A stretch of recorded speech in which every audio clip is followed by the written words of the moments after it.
یہ آلریڈی ہونا شروع ہو گیا ہے. بہت ساری چیزوں کی اشیاء شروع ہو جائے گی. چند ہفتوں کی بات ہے, مہینوں کی بات نہیں ہے. گندم, کھانا پکانے کا تیل, یہ چیزیں مارکیٹ میں شارٹ ہونی ہے, چونکہ ہم امپورٹ پہ انحصار کرتے ہیں اور ڈالر ہے نہیں اور کوئی ایل سی کھولنے کو تیار نہیں ہے. گیس کا یہ حال ہے کہ جنہوں نے ہمیں سپلائی کرنا ہے, ہم نے ایل سی کھولی ہوئی ہے, وہ ڈیفالٹ کر رہے ہیں. وہ ان کو کہیں اور اچھے پیسے مل گئے, وہ ہمارا جہاز ڈائیورٹ کر کے وہاں لے گئے. یہ فارن پالیسی کا فیلئر ہے. ان کو کوئی ڈر نہیں ہے کہ پاکستان کوئی پیونیٹیو ایکشن لے گا ان کے خلاف کانٹریکٹ کو وائلیٹ کرنے کا. ہمیں تو ہر شخص کورٹ لے جاتا ہے, لیکن ہمارے پاس کیپیسٹی نہیں ہے کہ ہم کسی کو کورٹ لے جائیں گے. وہ جو فورن لائرز کو ہائر کرنے ہوں گے اس کے بھی پیسے نہیں ہوں گے ہمارے پاس. تو حال ہمارا بہت ہی برا ہے. اور جو فیصلے کرنے والے لوگ بیٹھے ہیں راولپنڈی اور اسلام آباد میں, ان کو واقعی کوئی سمجھ نہیں ہے. اور میرا چونکہ گورنمنٹ میں پچھلے 10 سال میں واسطہ رہا ہے کام کرنے کا, فیڈرل گورنمنٹ میں بھی, میں آپ کو یقین سے کہہ سکتا ہوں کہ ہماری جو فائنانس منسٹری کی بیوروکریسی ہے ان کے پاس کیپیسٹی نہیں ہے. یوسف نظر نے کہا کہ ہمیں کچھ چیزیں اینٹیسپیٹ کرنی چاہیے تھی اور فٹ ورک کریں تاکہ ہم کوئی راستہ نکالے, جیسے ٹرکی نے نکالا ایران سے تیل گیس خریدنے کا. ہماری بیوروکریسی کے پاس یہ کیپیسٹی نہیں ہے. ایک فکسڈ روٹ پہ یہ چلتے ہیں اور حکومت کے فیصلے جو ہے نا وہ فائلوں پہ ہوتے ہیں. مطلب میں نے ایک فائل پہ نوٹ لکھا پلیز ڈسکس یا پلیز کامنٹ, یوسف نظر نے اس پہ کامنٹ کر کے مرتضیٰ صاحب کو بھیج دیا, مرتضیٰ صاحب نے کامنٹ کر کے رضا کو بھیج دیا. وہ اس طرح فیصلے نہیں ہوتے. ایک اسٹریٹجی سیشنز ہونی چاہیے, اور میں یقین سے کہہ سکتا ہوں کہ یہ سیشنز اس طرح کے نہیں ہوتے. اگر ہوتے ہیں تو پرانے مفروضوں پر ہی بات ہوتی ہے, کوئی نئی بات نہیں ہوتی. میں کچھ پرانی بات ہے, 15 سال کی بات ہے, ایک پروجیکٹ پہ کام کر رہا تھا وہاں, تو میں اس کے ایشوز سمجھا رہا تھا اس کے جوائنٹ سیکرٹری کو. تو تھوڑی دیر کے بعد سننے کے بعد مجھے کہتے ہیں کہ سر آپ بات صحیح کر رہے ہوں گے, ہمارا کام سے فائل کا پیٹ بھرنا ہے. تو یہ 15 سال پرانی بات ہے, لیکن جب میں 2008 کے بعد حکومت میں رہا ہوں تو مجھے کوئی اسپارک کہیں سے نظر نہیں آیا کہ کیا کریں, کیسے ہم مولڈ کو بدلیں. اور یہ مولڈ اس وقت تک نہیں بدلے گا جب تک اس کا انیشیٹو جو ہے وہ راولپنڈی سے نہیں آئے گا, کیونکہ بیسیکلی لاک جیم وہاں پر ہے.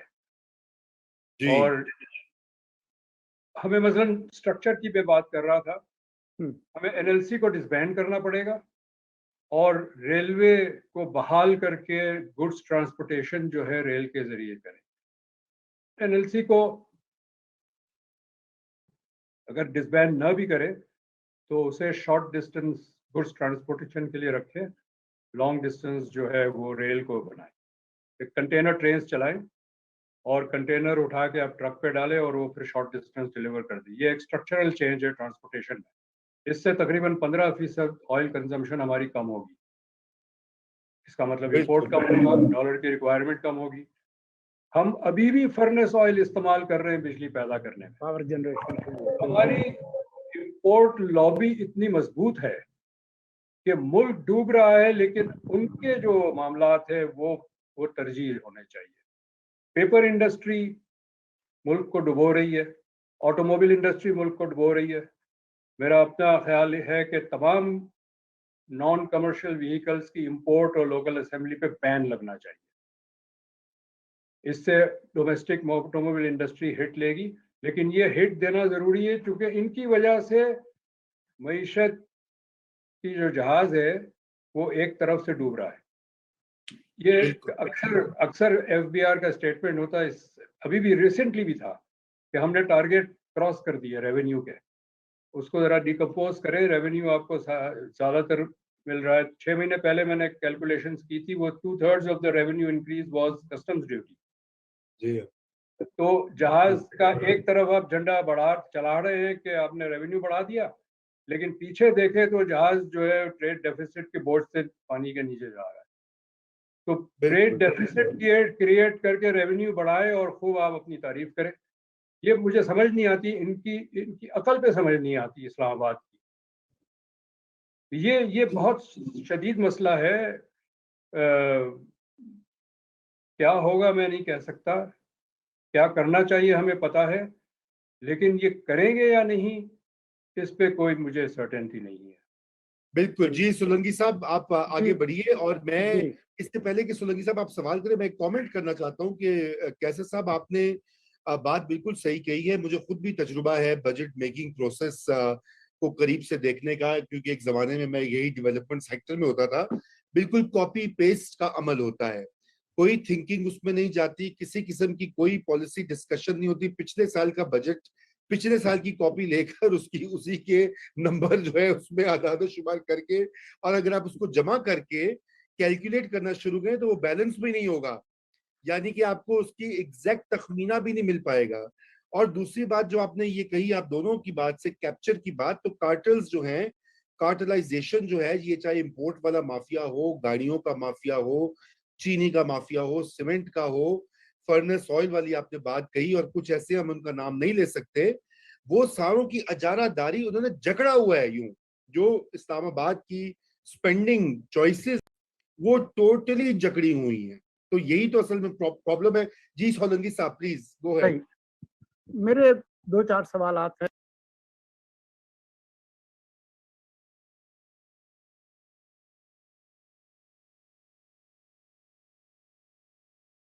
امپورٹ والا مافیا ہو, آپ جن بگ ٹکٹ آئٹمس کی بات کر رہے ہیں, معیشت میں کچھ بنیادی تبدیلیوں کی بات کر رہے ہیں, آپ کو لگتا ہے کہ ہماری جو سیاسی قیادت ہے وہ اتنے بڑے فیصلے کرنے کے لیے تیار ہیں؟ ان کے ساتھ آپ کا بھی میل جول رہتا ہے, ملاقات رہتی ہے, ایکچوئل یا ورچوئل, دونوں صورتوں میں. کیا آپ کا مشاہدہ ہے کہ وہ کس نے کل کیا کہا, آج کیا کہا ہے, اور میں نے اس کا کیا جواب دینا ہے؟ اس سے ہٹ کر یہ جو بنیادی جو معاملات ہیں ان پر ان کی توجہ ہے, اور کیا ہمارا جو نیشنل لینڈسکیپ ہے سیاست کا, اس میں سیاسی قیادت اور جو تگڑے لوگ ہیں وہ ان معاشی مسائل پر کوئی نیشنل ڈائلاگ کرنے کے لیے تیار ہیں؟ اگر نیشنل ڈائلاگ نہیں ہوگا تو نیشنل کنسنسس کیسے آئے گا, اور نیشنل کنسنسس نہیں آئے گا تو یہ نئے بنیادی فیصلے جو ہے وہ کیسے ہوں گے؟ یوسف نظر صاحب. شکریہ. بہت ہی, میں تو کہوں گا کہ یہ $380 بلین کوشچن ہے, اس لیے کہ پاکستان کی اکانومی کا سائز یہی ہے تقریباً. مجھے تو کوئی آسان نظر نہیں آتے, صاف بات ہے. وہ اس لیے کہ ہماری جو ایلیٹس کی توجہ صرف پاور گیمز پہ ہے. Power, it is power every day morning, it is about power. چاہے وہ ان کے ایکشنز ہوں, چاہے وہ ان کی تقریریں ہوں, چاہے ان کا وہ سوشل میڈیا پہ جو کچھ کہتے ہیں, اس کا جو صرف نظر آتا ہے وہ یہ کہ اٹس آل اباؤٹ پاور. اور اب تو یہ بھی ہو گیا ہے, صاف بات یہ ہے کہ پاور سے زیادہ یہ ہے کہ وہ ہر ایک اس بات پہ مصر ہے یہ میسج دینے کو اسٹیبلشمنٹ کو کہ ہم زیادہ اچھی نوکری کر سکتے ہیں. تو جس ملک میں یہ صورتحال ہو اور راولپنڈی والے خود نہ صرف یہ سمجھنے کو تیار نہ ہو, بلکہ ان میں یہ بھی نظر نہیں آتا کہ وہ ریئلائزیشن ہے کہ کس سنگین ہمیں صورتحال کا سامنا ہے, تو پھر اس میں کوئی آپٹیمزم کی گنجائش تو بہت کم ہے. آپ نے بات کی نیشنل ڈائلاگ کی. نیشنل ڈائلاگ ہمارا کیا ہے؟ ہمارا نیشنل ڈائلاگ یہ ہے کہ کسی کی بے عزتی ہو گئی, کسی وزیر کی یا رہنما کی, وہ سارا دن جو ہے ہمارے ٹی وی چینلز جو ہے وہ اس کو چلاتے رہیں گے اور اس پہ تبادلہ خیال ہوتا رہے گا، یا پھر کسی کے ساتھ کوئی اور بدتمیزی کی گئی تو وہ بدتمیزی جو ہے اس کے ٹرینڈ چلتے رہیں گے. یہ تو ہمارا لیول آف نیشنل ڈائلاگ ہے.